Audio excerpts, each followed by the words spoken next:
ఏదైతే బీసీలకు 42% రిజర్వేషన్ల పేరిట ఢిల్లీ పోయినటువంటి కాంగ్రెస్ ఢిల్లీలో చేసింది ఏంది, ఢిల్లీలో చేసిన తర్వాత ఆ ధర్నా ద్వారా సాధించింది ఏంది, అసలు బీసీలను మరోసారి నయవంచనకు గురి చేసింది కాంగ్రెస్ ప్రభుత్వం అనే అంశంపైన మనం చర్చించబోతున్నాం.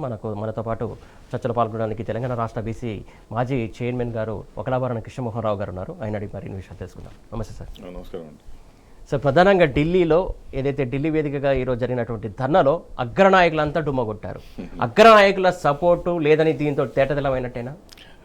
రేవంత్ రెడ్డి గారి యొక్క నిర్వాహకం తేటతెల్లమైంది. ఎందుకంటే ఆయన దేశానికి రోల్ మోడల్ అని ఊరికే ఊకదంపుడు ఉపన్యాసాలు ఇచ్చి చేసేదంతా తప్పు చేసాడు. అలాంటి వాళ్ళం అందరం లేఖలు రాసిన ఊరుకుంటామా? మేము మన జాతికి అన్యాయం జరుగుతుంటే మేమెందుకు ఊరుకుంటాం? రాహుల్ గాంధీ గారు మిమ్మల్ని కూడా తప్పుదో పట్టిస్తుండు. ఈ రేవంత్ రెడ్డి ఈయన ట్రాప్లో పడి మీ ఇమేజ్ చెడగొట్టుకోకండి, ఇంతో అంతో జోడో యాత్ర అని నాయ జోడో యాత్ర అని దేశం అంతా మీరు తిరిగినరు, కాస్ట్ సెన్సెస్ కావాలని కోరుకున్నారు.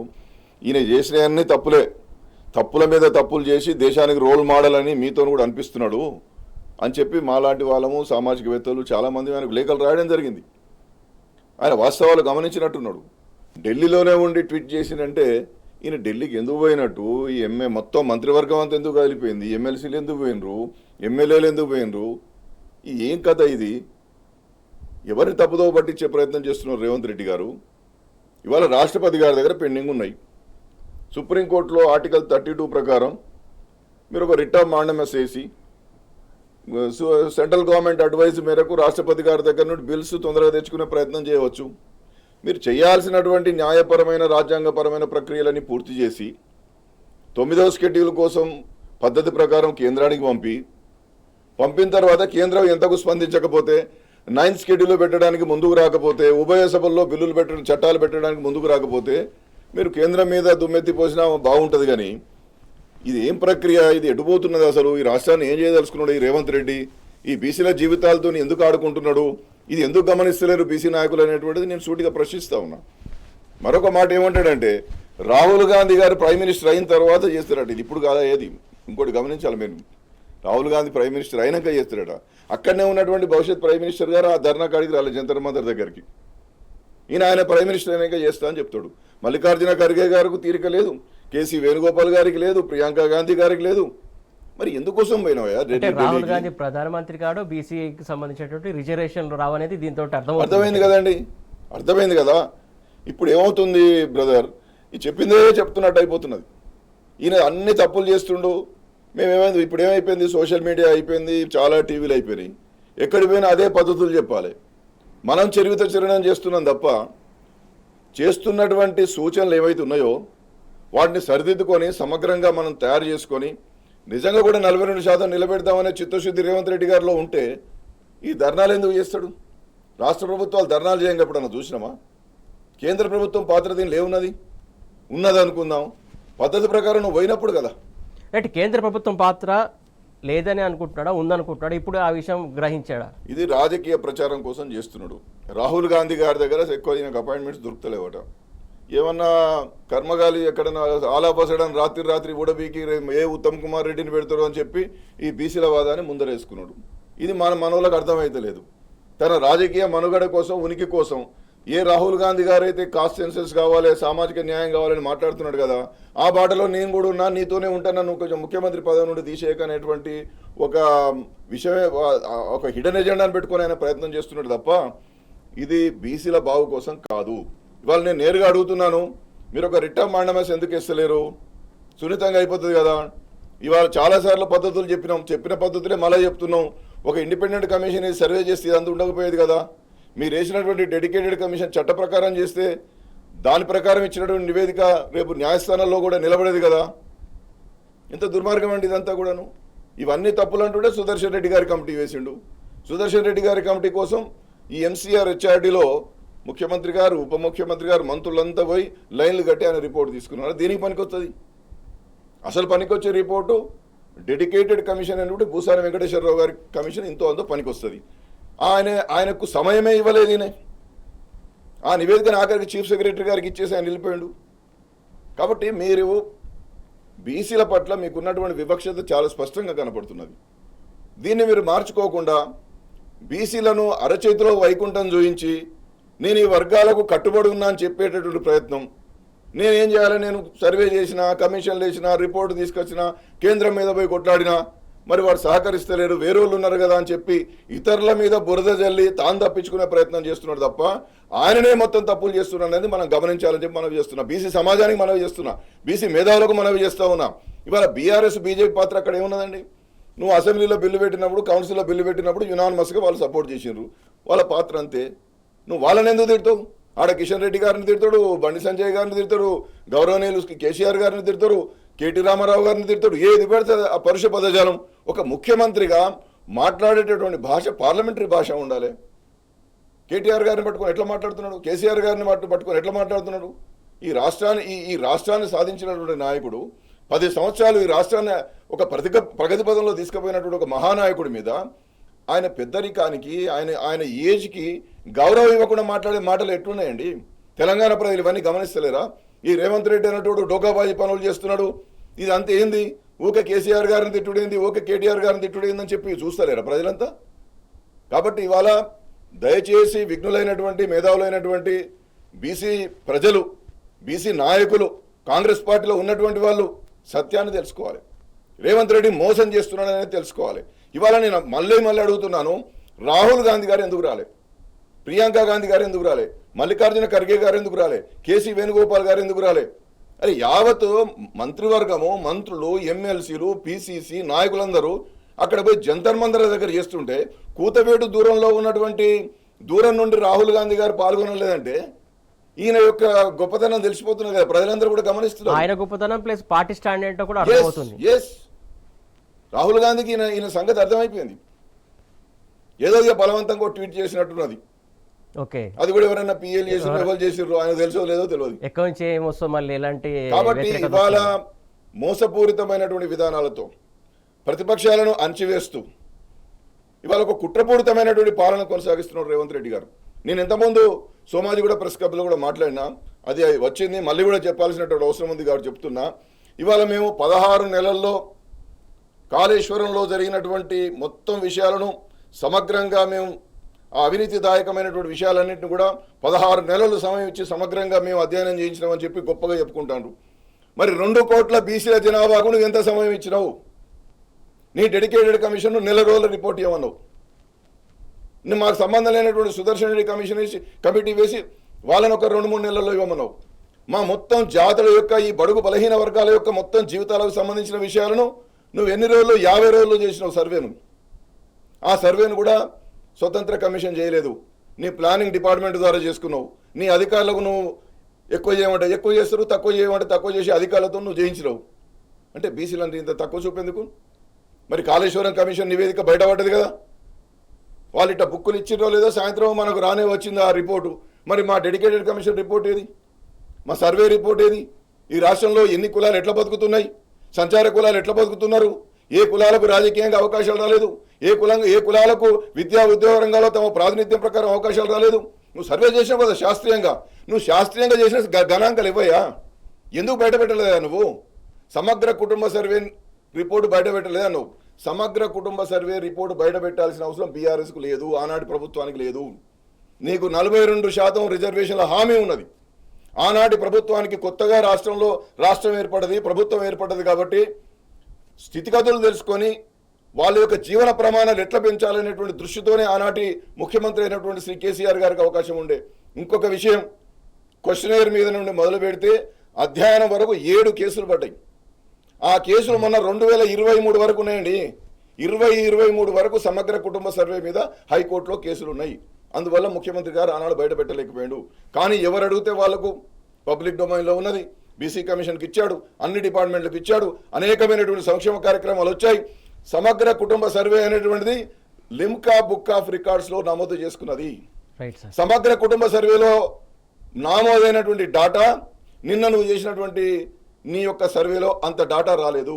కాబట్టి నువ్వు ఫెయిల్యూరా, నువ్వు సక్సెసా చెప్పు. Right sir, discussion sir. ప్రధానంగా మీరు గతంలో కూడా బీసీ కమిషన్ చైర్మన్గా చేశారు, మెంబర్గా ఎన్నోసార్లు చేశారు. మీ సలహాలు ఎప్పుడు చెప్తూ ఉన్నారు. కాకపోతే ఈ కాంగ్రెస్ ప్రభుత్వానికి కావచ్చు, రేవంత్ రెడ్డి కావచ్చు, చీమ కుట్టినట్టు అయినా కూడా కనబడతలేదు, ఆ పరిశీలనలో కూడా తీసుకోవట్లేదు. దాన్ని ఎట్లా చూస్తారు అసలు? అదే మా బాధ అంతా కూడా. నేను బీసీ కమిషన్ చైర్మన్గా ఉన్నప్పుడు కూడా వారికి అప్పుడే చెప్పినాను, ఈ సర్వేను ఒక స్వతంత్రమైన కమిషన్ ద్వారా చేయించండి. మీరు బీహార్ వాళ్ళని పిలిపించి మాట్లాడింది కాబట్టి బీహార్ మీకు ఆ రాజేంద్ర జిఐడి ప్రిన్సిపల్ సెక్రటరీ గారు మన హైదరాబాద్ ఆయన అక్కడ బీహార్లో పనిచేస్తున్నారు. వారు వచ్చి మొత్తం వివరించారు.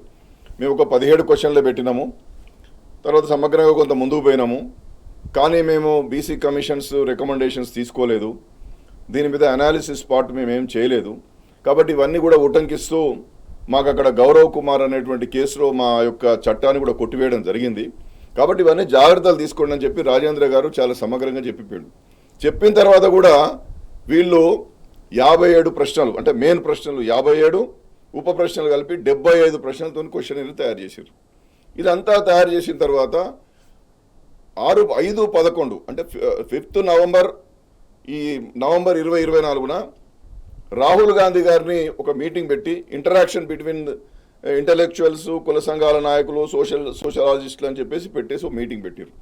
ఆ రోజు రాహుల్ గాంధీ గారు చాలా స్పష్టంగా, మీరు మొదటిసారి సర్వే చేస్తున్నారు, సోషియో ఎకనామిక్ కాస్ట్ సర్వే, ఇదంతా కూడా పొలిటికల్, ఎడ్యుకేషన్, ఎంప్లాయ్మెంటల్, ఎవ్రీవన్ దీంట్లో ఆల్ ఆస్పెక్ట్స్లో చేస్తున్నారు, తొందరపడకండి. మీరు ఈ క్వశ్చనర్ ఏదైనా తయారు చేసుకుంటే ప్రజల నుండి ఏమైనా ఫీడ్బ్యాక్ తీసుకోండి, కొంత పైలట్ ప్రాజెక్టుగా ముందుకు పోండి, అప్పుడు క్వశ్చనర్ తయారు చేయండి అని చెప్పేసి రాహుల్ గాంధీ గారు చెప్పారు. ఎక్కువ అధికారుల మీద ఆధారపడకండి, నిపుణులను నిష్ణాతులతో ముందుకు పోండి అని చెప్పాడు. అంటే ఏంటి, ఒక ఇండిపెండెంట్ కమిషన్ వేసి ఆ కమిషన్ ద్వారా చేయించండి అనేటువంటిది నర్మగర్భంగా రాహుల్ గాంధీ గారు చెప్పారు. ఆ విధంగానే క్వశ్చనర్ను కూడా జాగ్రత్తగా తయారు చేయండి. ప్రజలకు ఏం అవసరాలు ఉంటాయి, ప్రజల జీవన ప్రమాణాలు ఎట్లా పెంచగలుగుతాం, రిజర్వేషన్లు ఎట్లా పెంచగలుగుతాం, ఎందుకంటే మనం 42% మనం హామీ ఇచ్చాం కాబట్టి ఆ హామీని నిలబెట్టుకోవడానికి జాగ్రత్తగా పనిచేయండి అని చెప్పి రాహుల్ గాంధీ గారు ఆనాడు చెప్పిండు ఆ మీటింగ్లో. 5వ తారీఖు నాడు ఆయన ఇక్కడ మాట్లాడి ఇక్కడ నుండి మహారాష్ట్ర ఎన్నికలకు పోయిండు. ఆయన తీసుకొచ్చిందే మహారాష్ట్రలో కూడా కులగని అడుగుతారు కాబట్టి ఈ ఎఫెక్ట్, అరే మేము చూసామా మా రాష్ట్రం మేము అధికారంలోకి వచ్చిన తెలంగాణలో మేము కులగణన చేస్తాం, మీకు మహారాష్ట్రలో కూడా మేము చేస్తాం అనేటువంటి ఒక సందేశం కోసం ఎన్నికల్లో ఉపయోగించుకోవడానికే వచ్చింది ఇక్కడికి. ఇక్కడ నుండి ఆయన ఆడికి పోయిండు. పోగానే తెల్లవారు నుండే ఈ సర్వే స్టార్ట్ అయింది. సర్వే స్టార్ట్ అయినప్పుడు ఈ క్వశ్చనర్ అప్పటికే ప్రింట్ అయిపోయి ఉన్నది. ఈ విషయాన్ని కూడా నేను చాలాసార్లు చెప్పిన. ఈ క్వశ్చనర్ మీద ఏం చేశారు, ఇటు ముఖ్యమంత్రి గారిది అటు ఉప ముఖ్యమంత్రి గారి బొమ్మలు వేసుకున్నారు. ఒక 75 ప్రశ్నలు, మెయిన్ ప్రశ్నలు 57, మిగతా కొంత కలిపి 75 చేసి ఇంటింటికి పోయినరు. అడ్డగోల ప్రశ్నలు అడిగారు, ఏది పడితే అది ప్రశ్నలు అడిగారు. దాంతో ప్రజలు భయపడిపోయినరు. గతంలో కేసీఆర్ గారు ఒక సహృదయంతో చాలామందికి ఆధార్ కార్డులు ఇచ్చాడు, ఆరోగ్యశ్రీ కార్డులు ఇవ్వడం జరిగింది, రేషన్ కార్డులు ఇవ్వడం జరిగింది, సంక్షేమ కార్యక్రమాలు అమలు చేస్తూ ఉన్నారు. పేదరికం అనేటువంటి దానికి కొలమానమైందని చెప్పి కొంత ఉదార స్వభావంతో ఆనాడు కేసీఆర్ గారు ప్రభుత్వం ముందుకు పోయింది. ఈయన అడ్డగోలు ప్రశ్నలు అడుగుతాడు. ఈ ప్రశ్నలు కనుక నింపితే ఇప్పుడు ఈ కొత్తోడు ఇచ్చుడేమో కానీ ఉన్న యొక్క స్కీములు పోతాయని చెప్పి ఎవరు సహకరించలేదు. ఈ విషయం ఎంత బహిర్గతం చేసినా, క్వశ్చన్లు తీసేయండి అయ్యా అని చెప్పినా పట్టించుకోకుండా అదే ప్రశ్నావళితో పోయాడు. ఆ ప్రశ్నావళితో పోవడం ద్వారా ఈ రాష్ట్రంలో ఈయన 96% సర్వే అయిందని చెప్తాడు, కానీ ఏం సర్వే అయింది? వట్టిగానే రెండు లైన్లు మూడు క్వశ్చన్లకు 4 క్వశ్చన్లకు ఆన్సర్లు వచ్చినాయి.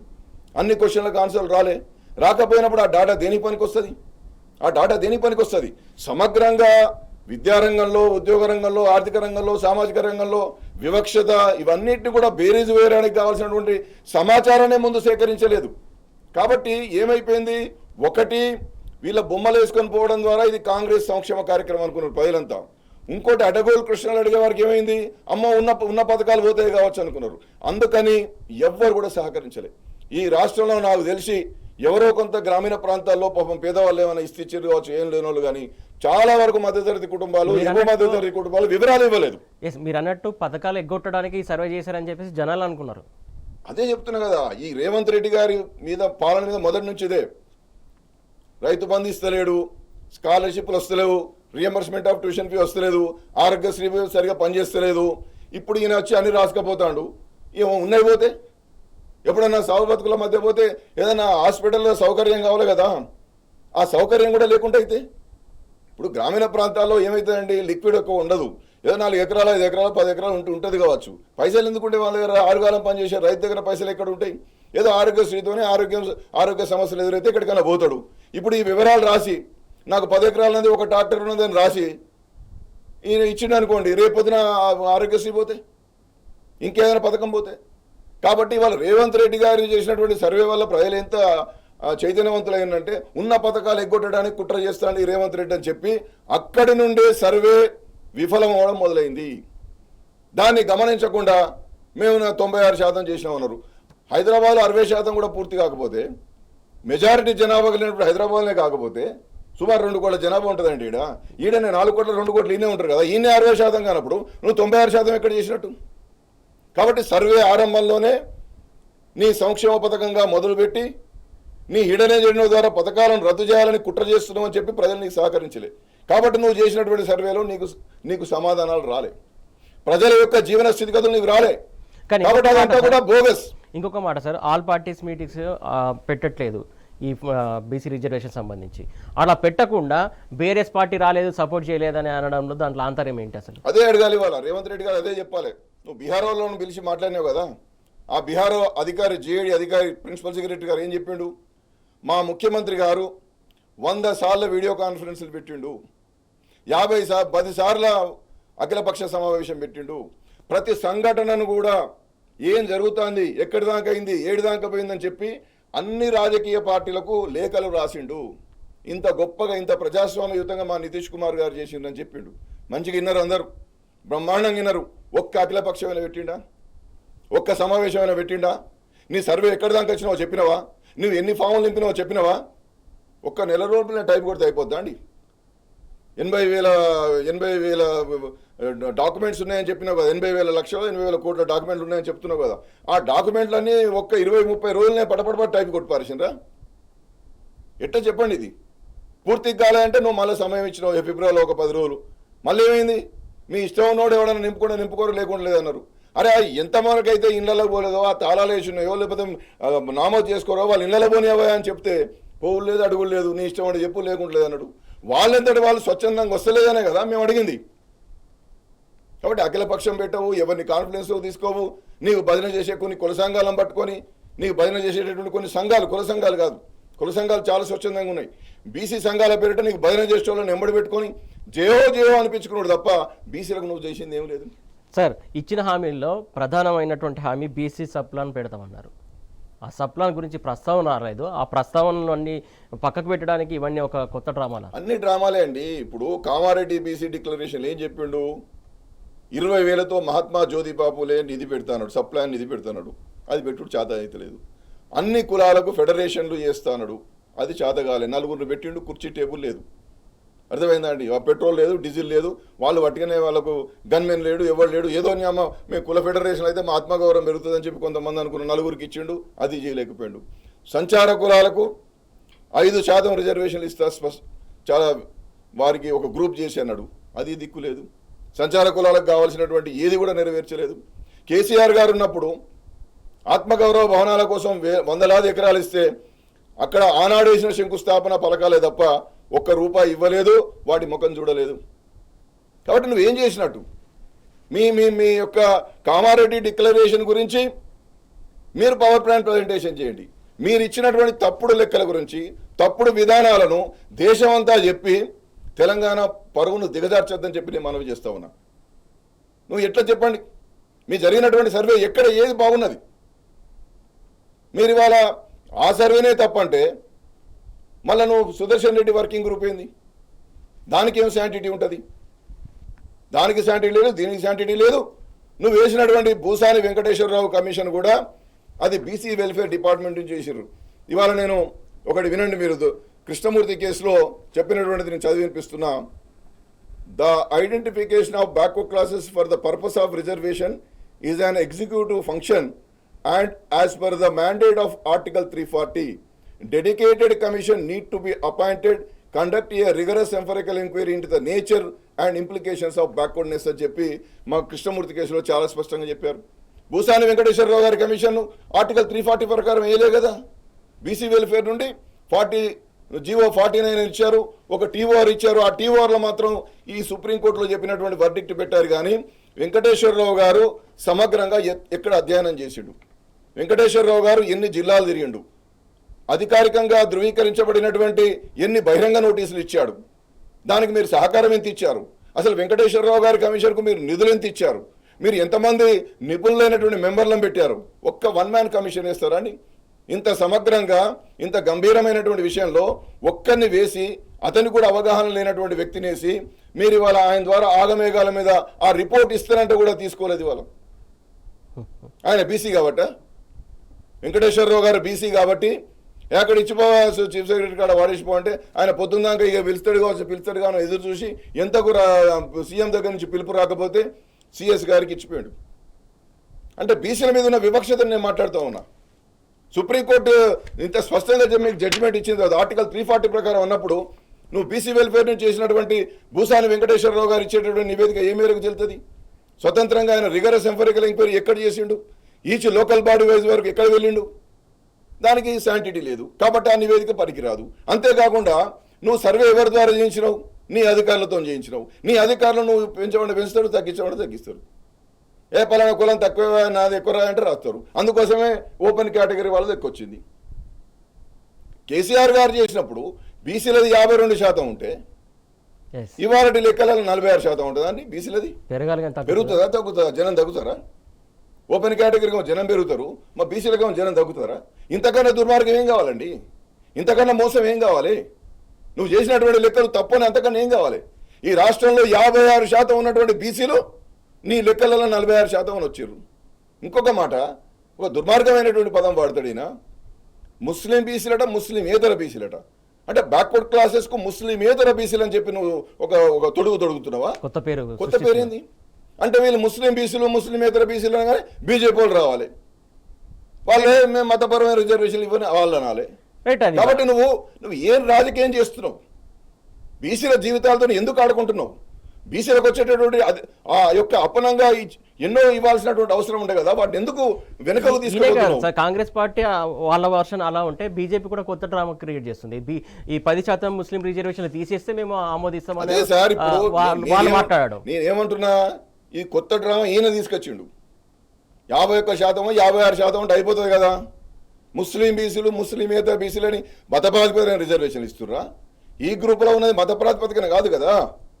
ఈ మొత్తం ఏబిసిడి ఈ వరకు సోషల్లీ, ఎడ్యుకేషనల్లీ బ్యాక్వర్డ్ క్లాసెస్, సామాజిక విద్యా విషయకంగా వెనుకబడిన వర్గాలు వాళ్ళు ఏ విశ్వాసం అయితే మనకేంది?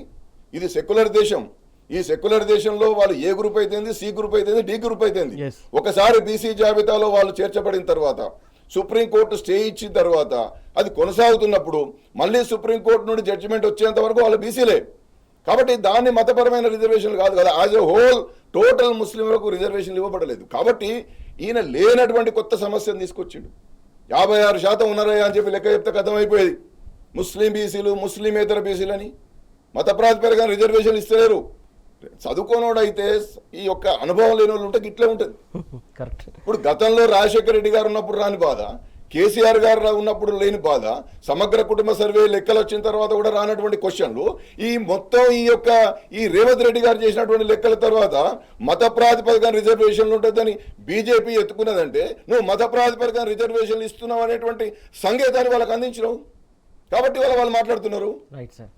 రైట్. మొత్తానికి అయితే బీజేపీ మతపరమైనటువంటి రిజర్వేషన్లు ఇస్తుంది కాంగ్రెస్ పార్టీని అలా ఆరోపిస్తే, వీళ్ళు మాత్రం 42% ఇస్తున్నామని చెప్పి వీళ్ళు కొత్త డ్రామాకు తెరతీస్తున్నటువంటి అంశం అని చెప్పేసి వక్లబోరనం కృష్ణమోహన్ గారు ఆరోపిస్తున్నటువంటి అంశం.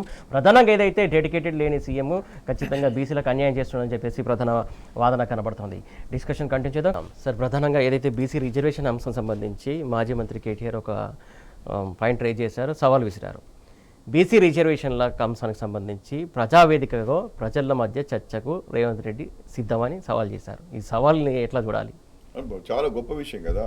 ఇప్పుడు ఆయన ఏమంటాడు, ఊకే కేసీఆర్ గారే రిజర్వేషన్లు తగ్గించిండు, అంతకుముందు 34% ఉండే, దాన్ని 21కో 22కో తీసుకొచ్చిండని పాపం ఆయనకు తెలియక రేవంత్ రెడ్డి గారు మాట్లాడతాను. రేవంత్ రెడ్డి గారికి మనవి చేసేది ఏంటంటే, 2010లోనే డాక్టర్ కె కృష్ణమూర్తి, 2021లో వికాస్ కిషన్ రావు గవాలి కేసులో 50% లోపే రిజర్వేషన్లు పెట్టుకోవాలి, డెడికేటెడ్ కమిషన్ ద్వారా అధ్యయనం చేయించి పొలిటికల్ బ్యాక్వర్డ్నెస్ ఆధారంగా రిజర్వేషన్లు ఇవ్వమని చెప్పేసి సుప్రీంకోర్టు చెప్పింది.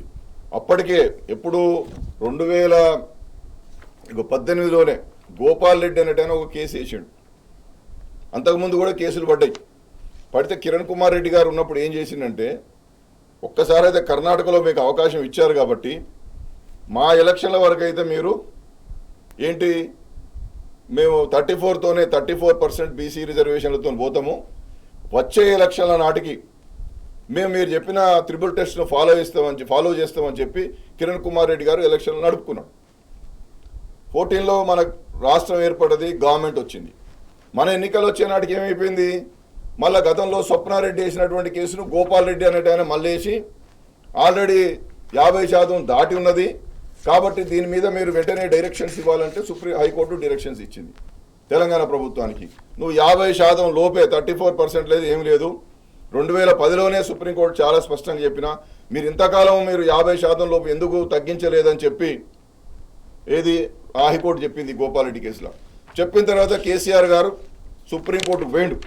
అరే అట్టెట్లయితుంది, మా బీసీలకు అన్యాయం జరుగుతుంది అని పోయిండు. పోయిన తర్వాత ఏమైంది, సుప్రీంకోర్టులో వాళ్ళు ఏం చేసినారు, తెలంగాణ గవర్నమెంట్ను మాటల్లో అంటే దీన్ని అడ్మిట్ చేసుకోకుండా, స్పెషల్ లీవ్ పిటిషన్ అడ్మిట్ చేసుకోకుండానే వాళ్ళు ఏం చేసినారు, మీరు హైకోర్టు చెప్పినటువంటి దాన్ని ఫాలో అవుతారా, మొత్తమే కొట్టేయాలని అడిగిన వాళ్ళు. మొత్తమే కొట్టేస్తే ఏమవుతుంది, 34 అనేటువంటిది ఎలాగూ లేదు, కానీ 20-21 ఆ జనాభా ప్రకారం ఇచ్చేటటువంటి రిజర్వేషన్లు కూడా లేకపోతే బీసీలకు రిజర్వేషన్లే లేకుండా అవుతాయి. కాబట్టి వారు వేసినటువంటి స్పెషల్ లీవ్ పిటిషన్, ఈ స్పెషల్ లీవ్ పిటిషన్ను విత్డ్రా చేసుకుని వచ్చి ఎన్నికలకు పోయినారు కేసీఆర్ గారు. దాని తర్వాత బీసీ కమిషన్ కాన్స్టిట్యూట్ చేశారు కొంతకాలానికి, నన్నే చైర్మన్గా పెట్టారు. అన్ని రాష్ట్రాలంతా కూడా తిరిగి సమగ్రంగా అధ్యయనం చేసి ఈ యొక్క ఇప్పుడు మేము రిపోర్ట్ ఇచ్చేటటువంటి దశలో రేవంత్ రెడ్డి ముఖ్యమంత్రి అయ్యాడు, మన ప్రభుత్వం పోయింది. రేవంత్ రెడ్డి గారికి చెప్పినాం, సమగ్రంగా సర్వే చేయాలి కమిషన్ ద్వారా, సమగ్రంగా సర్వే చేస్తేనే ఈ యొక్క విషయం తేలుతుందయా, లేకపోతే తేలదని చెప్పినాం. చెప్పిన తర్వాత మేము ఇచ్చినటువంటి రిపోర్ట్ మేరకు ఈయన ఒప్పుకొని సర్వే చేయడానికి ముందుకు వచ్చిండు. అప్పుడు ఏం చేసినారు, జీవో 26 అని చెప్పేసి ఒక జీవో ఇచ్చారు, ఏది బీసీ వెల్ఫేర్ డిపార్ట్మెంట్ నుంచి ఒక జీవో ఇచ్చారు. ఆ జీవో బీసీ వెల్ఫేర్ నుంచి వచ్చింది కాబట్టి మేమే చేస్తాం అనేటువంటి విషయంలో మేమున్నాం. జీవో 26 15/3/2024 బీసీ వెల్ఫేర్ నుంచి వచ్చింది. బీసీ వెల్ఫేర్ డిపార్ట్మెంట్, ఎందుకంటే బీసీ కమిషన్ రికమెండ్ చేసింది, మా రికమెండేషన్స్ ప్రకారం సర్వే ఒప్పుకున్నారు.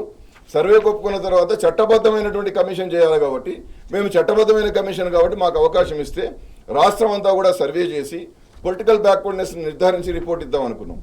మాకు అవకాశం ఇవ్వలే ఆయన. ఇవ్వకుండా ఏం చేసిండు, జీవో 18 అని చెప్పి కొత్త జీవోను కొంతకాలం, ఇది 3 నాడు ఇస్తే మధ్యలో జీవో ఎప్పుడు వచ్చిందంటే అది 18 జీవోని తీసుకొచ్చిండు ఆయన. 18 జీవోని తీసుకొచ్చేసి ప్లానింగ్ డిపార్ట్మెంట్ ద్వారా సర్వే అన్నాడు. అరే చట్టబద్ధమైన కమిషన్ బీసీ కమిషన్ అన్న చేయాలి, లేకపోతే ఒక చట్టబద్ధమైన ఒక కమిషన్ ఆఫ్ ఎంక్వైరీస్ యాక్ట్ కింద ఒక కమిషన్, స్వతంత్ర కమిషన్ వేసి చేయండి అని మేము చెప్తే ఈయన చేయలేదు. సర్వేని వాళ్ళ ద్వారా చేయించిండు, డిపార్ట్మెంట్ ద్వారా చేయించిండు. కాబట్టి వాళ్ళ ఈ సమస్యలన్నీ ఉత్పన్నం అవుతున్నాయి. కాబట్టి బాలా మీకు దమ్ముంటే, ధైర్యం ఉంటే, నిజాయితీ ఉంటే కేటీఆర్ గారు చెప్పిన దాన్ని ఒప్పుకోండి. మేమందరం కూర్చొని మాట్లాడతాం, నువ్వు ఎట్ట తప్పు చేసినావో, నీ సర్వే తప్పు, నీ వెంకటేశ్వరరావు గారి కమిషన్ తప్పు, నీ యొక్క సుదర్శన్ రెడ్డి గారి కమిషన్ తప్పు, నువ్వు ఇవాళ పోయి ఢిల్లీలో ధర్నా చేసుడు తప్పు, ప్రభుత్వం ద్వారా చేస్తే ప్రభుత్వ ధనాన్ని దుర్వినియోగం చేసిన మరీ తప్పు. మరి ఎట్లా చేసినా మనకు తెలియదు, కానీ ఎందుకంటే అధికారికంగా పోయినట్టే కనబడుతుంది. ఎందుకంటే మొత్తం నీ క్యాబినెట్ అంతా పోతుంది, ఎమ్మెల్యేలు పోతారు, ఏంటంటే ఈ రాష్ట్రంలో పాలనను వదిలేసి ఢిల్లీలో పోయి కూర్చుంటే, అరే నిన్న రాహుల్ గాంధీ రాలే, మల్లికార్జున ఖర్గే గారు రాలే, కనీసం కేసీ వేణుగోపాల్ గారు రాలే, ప్రియాంక గాంధీ గారు రాలే. మిమ్మల్ని నమ్మే పరిస్థితి వాళ్ళే కదా సార్ కామారెడ్డి డిక్లరేషన్ లో హామీలు ఇచ్చింది, వాళ్ళే రాకపోతే అర్థం ఏంటి ఇంకా ఇప్పుడు. అదే కదా, కామారెడ్డి డిక్లరేషన్ లోనేమో బోల్డ్ అన్ని హామీలు ఇచ్చారు. ఇవాళ ఈయన రోల్ మోడల్ అని చెప్పినటువంటి రాహుల్ గాంధీకి అసలు సంగతి అర్థమైంది, రోల్ మోడల్ కాదు, మన్ను కాదు, ఇదంతా మనల్ని బోల్తా కొట్టిస్తుందని చెప్పి అందరూ చెప్పినటువంటి విషయాలను గమనించిన తర్వాత ఇవాళ రాహుల్ గాంధీ గారు అటెండ్ కాలే. రాష్ట్రపతి గారు కూడా అపాయింట్మెంట్ ఫిక్స్ కాలేదని తెలుస్తున్నది. నువ్వు రాష్ట్రపతి గారి దగ్గరికి పోతున్నప్పుడు అఖిల పక్షాన్ని తీసుకుపోతలేవు. నితీష్ కుమార్ గారు నీ లెక్కన చేసిండా సందర్భం ఇది కదా సార్, రాష్ట్రపతి దగ్గరికి వెళ్ళేటప్పుడు అఖిల పక్షాన్ని కన్సెన్సస్ ఉండాలి కదా, రాష్ట్రం అంతా సపోర్ట్ చేస్తున్నారని తెలవాలి కదా. ఆనాడు జయలలిత గారికి అట్లే చేసిండ్రా, పక్కన సిద్ధరామయ్య గారు అట్లే చేసిండా, ఒడిశాలో నవీన్ పట్నాయక్ ఉన్నప్పుడు అట్లే చేసిండా, ఉద్ధవ్ ఠాకరే ఉన్నప్పుడు అట్లే చేసిండా. ఇంకొక డౌట్ సార్, మీరు రాష్ట్రపతి దగ్గరికి వెళ్తున్నప్పుడు ఇప్పుడు ఒక పార్టీ పోయి ప్రభుత్వ పరంగా ఇస్తే మరి మిగతా పార్టీల అభిప్రాయాలు తీసుకోవాల్సిన అవసరం ఉందా లేదా సార్? రాష్ట్రపతి అభిప్రాయం అంటే కన్సెన్సస్ ఉంటే ఏమవుతుందంటే వారికి కొంత ధైర్యం వస్తుంది. రాష్ట్రం అంతా కోరుతున్నారు, అన్ని పార్టీలు ఉంటుంది. కాబట్టి ఇంకో విషయం ఏంటంటే, చెప్పిందే మళ్ళీ చెప్తాను బ్రదర్, ఎందుకో నాకు కొంత అనీజీ అనిపిస్తుంది ఒక్కొక్క సందర్భంలో. చాలా సందర్భాల్లో ఈ నివేదికలు పెట్టలేదు, అసెంబ్లీలో చర్చించలేదని అంటున్నాం. మరి ఆ నివేదికలు నువ్వు పంపిన బిల్లుల ద్వారా బిల్లులకైనా ఉన్నాయా? మరి ఆ బిల్లులకు నువ్వు కొర్రీలు వచ్చినాయని చెప్తున్నావు కదా, మరి వాటికి ఏం సమాధానం పంపినావు? ఎందుకంటే నువ్వు ఇచ్చినటువంటి సర్వే రిపోర్ట్, నీ ప్లానింగ్ డిపార్ట్మెంట్ ఇచ్చినటువంటి సర్వే రిపోర్ట్ ఎన్నడు ఇచ్చినావు నువ్వు? చూడండి, వాళ్ళ మొన్న అయింది ఇది 24 జూలై 2025 ఇచ్చినావు నీ ప్లానింగ్ డిపార్ట్మెంట్ సర్వే రిపోర్ట్ ఇది. దీనిలో మళ్ళీ కులాల వారిగా వివరాలు లేవు, ఇది సగం ఇచ్చిండు. మరి నువ్వు 24 జూలై 2025 ఈ ప్లానింగ్ డిపార్ట్మెంట్ సర్వే నివేదిక బయట పెడితే, దీని తర్వాత కొంతకాలానికి నీ సుదర్శన్ రెడ్డి గారి నివేదిక ఇస్తే, మరి భూసాని వెంకటేశ్వరరావు గారు కమిషను ఈ సర్వే డాటా మీదనే ఆధారపడి నివేదికలు తయారు చేసిందని బిల్ 3, బిల్ 4లో నువ్వు చెప్పినావు. ఆ నివేదికలను ఆమోదించినా అని చెప్పినావు, ఈ సర్వే నివేదికను ఆమోదించినా అని చెప్పినావు. అంటే మరి వట్టిగానే రాసుకున్నావా? మంత్రిమండలి వట్టిగానే రాసుకున్నారా? సర్వే ఇవ్వాలని నువ్వు 24 జూలైలు ఇచ్చి దీని మీద ఆధారపడి అనధికారికంగా నువ్వు డెడికేటెడ్ కమిషన్కి ఎట్లిస్తావా నువ్వు డాటా? అధికారికంగా ఇవ్వాలి కదా. ఇవాళ కేసీఆర్ గారు ముఖ్యమంత్రి ఉన్నప్పుడు ఆయన సుధీర్ కమిషన్ వేసాడు, కమిషన్ ఆఫ్ ఎంక్వైరీస్ యాక్ట్ కింద వేసాడు. చెల్లప్ప కమిషన్ వేసాడు, కమిషన్ ఆఫ్ ఎంక్వైరీస్ యాక్ట్ కింద వేసాడు. వాళ్ళకు సమయం కావాల్స్తే 6 నెలలు కాబట్టి సంవత్సరం దాకా పొడిగించారు. అది కోర్టులో కేసు ఉంటే వాళ్ళ పని అయిపోయి రిపోర్ట్ అయిపోయినాక కూడా సుధీర్ కమిషన్, చెల్లప్ప కమిషన్ నడిచింది. దాని ఆధారంగా ఆయన బిల్స్ తయారు చేసిండు. Sudheer commission, Chellappa commission public డొమైన్లో పెట్టిండు. 14 మైనార్టీ రిజర్వేషన్ సంబంధించింది బీసీ గ్రూప్ది కాబట్టి బీసీ కమిషన్ పంపించిండు అధికారికంగా. మేము దాన్ని అధ్యయనం చేసి మా నివేదిక ఇచ్చినాం. వాటినన్నింటి కూడా క్రోడీకరించి అసెంబ్లీలో చర్చ చేసి రాష్ట్రపతి గారికి పంపించారు. అంత సమగ్రంగా చేసినటువంటి బిల్లులను ఈయన మొన్న ఏం చేసిండు అనుకుంటారు? వాటిని విత్డ్రా చేసుకున్నాడు. ఈయన ఈ తప్పుల తడకను అటు పైకి పంపిండు, అసలు కరెక్ట్ ఉన్నాయో వెనక తీసుకొచ్చిండు. కాబట్టి అంటే ఇప్పుడు కేసీఆర్ గారి మీద కోపం ఉండడం వేరు, అంశాలు వేరు కదా. అంటే వారి ఆనవాళ్ళు కనపడకుండా చేస్తా అంటే మా రిజర్వేషన్ కూడా ఎగ్గొడతావు అయింది. ఆయనతో 21, 22 ఇచ్చిండు, ఆ 22 కూడా మాకు రాకుండా చేస్తావు అయింది కుట్ర. ఇది ఏ కోణంలో మేము చూడాలి? నువ్వు కేవలం ఎన్నికల కోసం స్టంట్లు ఎందుకు, ఫీట్లు ఎందుకు? నీకు రాహుల్ గాంధీ గారి మెప్పు కోసం మా జీవితాలను ఎందుకు పరంగా పెడుతున్నావు? మా ఆత్మ గౌరవాన్ని ఢిల్లీలో ఎందుకు తాకట్టు పెడుతున్నావు? ఇదేం సంఘటన? ఇది ప్రజలందరూ కూడా గమనించాలి. ఈ లోపల చేసే పనులు ఏంది? సమగ్ర కుటుంబ సర్వే నివేదిక ప్రకటించలేదు అన్నాడు, మరి నువ్వు ప్రకటించినవా? నీ సర్వే రిపోర్ట్ ఎక్కడున్నది? ఈ నాలుగు కాయిదాలు కాదు. ఏ కులం ఎట్లా బతుకుతాను, ఎట్లా మా వివరాలు బయట పెడతానో కదా, అసెంబ్లీలో చర్చ చేస్తానో కదా, మరి ఎందుకు అసెంబ్లీలో పెడతలేవు? ఎందుకు కౌన్సిల్లో పెడతలేవు? ఎందుకు చర్చ చేస్తలేవు? ఇది కేవలం బీసీలను మోసం చేసే కథ, బీసీలను మాయాజాలం చేసే కథ. కాబట్టి ఇలా ప్రజలు చైతన్యవంతులు కావాలి. అవసరం వచ్చినప్పుడు తప్పనిసరిగా ప్రజలు తమ యొక్క శక్తిని ఓటు ద్వారా చెప్పాల్సినటువంటి సమయం ఆసనమైంది. దొంగ మాటలు చెప్పి, దొంగ నాటకాలు చేసి, బట్టబాజీ మాటలు మాట్లాడుకుంటా, చిన్న పెద్ద తేడా లేకుండా ఎవరిని పడితే వాళ్ళని ఎట్లా పడితే ఎట్లా తిట్టుకుంటా, వాళ్ళ అవలగాన్లు, వాళ్ళు పిచ్చోళ్ళు. మొన్న దాసోత్సవం మీద కూడా మాట్లాడతాడు. దాసోత్సవం పిచ్చోడా, గాని గురించి ఏందా?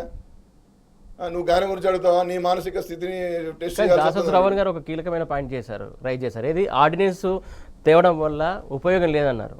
ఇప్పుడు అదే జరుగుతుందిగా. ఇప్పుడు మేము అందరం అన్నామండి. ఇప్పుడు అంటే నేను అనేది ఏంటంటే ఆయన వైఖరిని చెప్తున్నా. దాసోత్సవం మాట్లాడిండు అన్నప్పుడు, లేదా కేటీఆర్ గారు మాట్లాడిండు అన్నప్పుడు, ఎస్ మా ప్రతిపక్ష నాయకుడు సంబంధించినటువంటి ఒక ప్రధాన నాయకుడు, ఉపనాయకుడు అడిగిండు, మేము సిద్ధం, మేము నిజాయితీ ఉన్నాం, మేము ధర్మంగా ఉన్నామని మాట్లాడాలండి. డ్రామారావు అని మాట్లాడతావేంటి? డ్రామాలు నువ్వు చేస్తున్నావు కదా. రామారావు అంటే ఇది ఎక్కడ పో అటు పో, ఈ తీగల మంత్రి దాటి చూడిపో, డ్రామారావు తెలుస్తుంది. ఆయన చంద్రబాబు నాయుడు చేసినటువంటి దాన్ని, వైఎస్ రాజశేఖర రెడ్డి గారు చేసినటువంటి దాన్ని, ఈ రామారావు గారు ఏం చేసిండో నీకు కనబడుతుంది. తీగల మంత్రి దాటి చూస్తే నువ్వేం చేసినావో చూపించు. గత 10 ఏళ్లలో జరిగినటువంటి అభివృద్ధిలో నువ్వు ఇప్పుడు నువ్వేంది రిబ్బన్లు కట్ చేస్తున్నావు. నువ్వు రిబ్బన్లు కట్ చేసి నువ్వు పెట్టిన పైసలు కాదు, గత ప్రభుత్వం బీఆర్ఎస్ ప్రభుత్వం చేసినాయే. ముఖ్యమంత్రి గారి మీద మాట్లాడుతూ నేను అడుగుతున్నానండి, మా నివేదికలో, మా 2 కోట్ల జనాభాకు సంబంధించిన నివేదికలో బయటికి రావు, లీకేజీలు కూడా రావు, ఒక చిన్న 4 కాయిదాలు కూడా రావు. నువ్వు కాళేశ్వరం ఏం జరిగింది, ఏం కుంభకోణం జరిగింది? అరే అది ఇచ్చిండండి, ఒక బీసీ కోసి ఇచ్చాడు. ఇస్తే దాన్ని ఏందండి, దానికి ఒక కమిటీ వేయడమో, లేకపోతే దాన్ని మళ్ళీ న్యాయస్థానాల్లో అడగడమో, దానికి సంబంధించినటువంటి ఫోరమ్స్లో డిస్కస్ చేయాలండి. నువ్వు ఇవ్వగానే ఏదో పత్రికల్లో ప్రధానమైనటువంటి శీర్షికలు ఎట్లా వస్తాయండి? ఎంత తప్పు చేస్తున్నారు మీరు?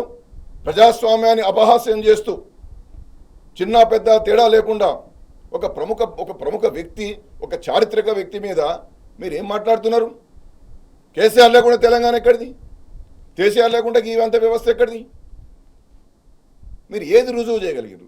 ఏది రుజువు చేయలేక మానసిక సంక్షేమాన్ని దృష్టి కల్పించి వాళ్ళను మానసికంగా దెబ్బతీస్తే నేను పై చేయాత అన్నటువంటి ఒక ఆనందం కనపడుతున్నది, పాశవిక ఆనందం కనపడుతున్నది. అది కాదు కదా. రుజువు చేయి, నీకు దమ్ముంటే ఏదంటూ రుజువు చేస్తూ చేయి. గౌరవనీయులు శ్రీ కేసీఆర్ గారు కూడా పీసీ ఘోష్ కమిషనర్ గారిని గౌరవించి వారు పోయించరా లేదా? హరీష్ రావు గారు పోయినరా లేదా? కేటీఆర్ గారు కూడా నువ్వు ఎక్కడ రమ్మంటే అక్కడికి వస్తున్నాడా లేదా? చట్టాన్ని వీళ్ళు గౌరవిస్తున్నారా? చట్టాన్ని నువ్వు గౌరవిస్తున్నావా? చట్టాలను మీరు చేతుల్లోకి తీసుకున్నారు. ప్రభాకర్ రావు గారు రాగానే ఇక మొత్తం ఫోన్ ట్యాపింగ్ది ఏదో అవుతుంది అన్నారు. మరి ప్రభాకర్ రావు చెండోలే ఏమైంది? కాళేశ్వరం కమిషన్ రాత్రి బయటకు వస్తాయి, అన్ని పేపర్లలో ప్రధాన శీర్షికలు వస్తాయి. మరి మా బీసీలకు సంబంధించిన ఎందుకు బయటికి రావు? మా నివేదికలు ఎందుకు బయటికి రావు? మా నివేదికల మీద ఎందుకు చర్చ జరపవు? మా వివరాలు ఎందుకు బయట పెట్టవు? మా నివేదిక లేకుండా నువ్వు ఆమోదించిన ఎట్లా చెప్పుకుంటావు? కాబట్టి ఇదంతా కూడా ఒక మాయాజాలం, ఒక డోకాబాజీ పని జరుగుతున్నది. కాబట్టి ప్రజలు, విఘ్నులు, మేధావులు, కుల బాంధవులు అందరూ కూడా అర్థం చేసుకోవాలి, సామాజికవేత్తలు అర్థం చేసుకోవాలి. ఈ యొక్క కుట్రపూరితమైనటువంటి ఒక రహస్య ఎజెండాతోని బీసీల బతుకులను చిత్రం చేసే కార్యక్రమం జరుగుతుందని చెప్పి తప్పనిసరిగా ప్రజలు గమనించాలి. సార్ ఫైనల్గా చెప్పండి సార్, ఇప్పుడు దీనికి సంబంధించి బీసీలకు రిజర్వేషన్ అంశం సంబంధించి నయవంచనకు గురి చేస్తున్నటువంటి క్రమంలో తర్వాత ఎట్లా ఉద్యమం తీసుకెళ్తారు? దీనికి సంబంధించి ఎట్లా చేస్తారు మీరు? తప్పనిసరిగా పిలిపిస్తారు. రేపు 11:30కి భవన్లో మీటింగ్ ఉన్నది. పెద్దలందరూ కూడా వస్తున్నారు. ఉద్యమ కార్యాచరణ రూపకల్పన జరుగుతుంది. ఏనాడు కూడా తెలంగాణ రాష్ట్రంలో బీసీలకు అన్యాయం చేసే కార్యక్రమం జరగలే. ఇవాళ అనేకమైనటువంటి సంక్షేమ కార్యక్రమాల ద్వారా ఇవాళ విదేశాల్లో కూడా ఎంతో మంది బహుజన బిడ్డలు చదువుకుంటున్నారంటే ఓవర్సీస్ స్కాలర్షిప్ పథకమే కదా. ఎంతో మంది బిడ్డలు గొప్పగా చదువుకుంటున్నారంటే గురుకుల పాఠశాలే కదా. ఆ గురుకుల పాఠశాలలో ఇవాళ 100 మంది విషాహారం నుంచి చనిపోయారు. కాబట్టి ఇవాళ ఇలాంటి విషయాలు, కామారెడ్డి బీసీ డిక్లరేషన్, 42% రిజర్వేషన్లు, ఆ రిజర్వేషన్లు కూడా ఏబిసిడి వర్గీకరణ ద్వారా ప్రతి కులానికి కూడా అవకాశం వచ్చేటటువంటి విధంగా ఒక కార్యాచరణ ప్రణాళిక రూపకల్పన చేసి ఒక మహోజ్వలమైనటువంటి బీసీ ఉద్యమ నిర్మాణం తప్పనిసరిగా ముందుకు తీసుకుపోవడానికి ప్రయత్నాలు జరుగుతున్నాయి.